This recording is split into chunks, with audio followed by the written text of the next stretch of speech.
শীতের মিঠে রোদ পিঠে রেখে পেয়ারা মাখা কেন? যে কোনো টক ঝাল মিষ্টি মাখা খেতেই দারুণ লাগে। এখন আর কয়েকদিনের আগের মতো শীত আর মিঠে রোদ দুটোই নেই।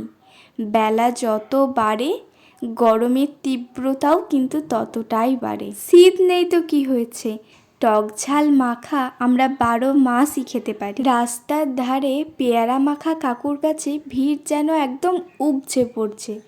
তাই বাড়িতেই বানিয়ে ফেললাম টক ঝাল মিষ্টি পেয়ারা মাখা। অনেককেই দেখেছি পেয়ারা মাখাতে ভাজা মশলা, কাসুন্দি এসব দিয়ে মাখে, কিন্তু আজ আমি একটু অন্যরকমভাবে মেখেছি। তেঁতুলের কাঠ দিয়ে পেয়ারা মেখেছি। এতে তেঁতুলের টক ফ্লেভারটা ভরপুর এসেছে। কি আশ্চর্য বিষয় না?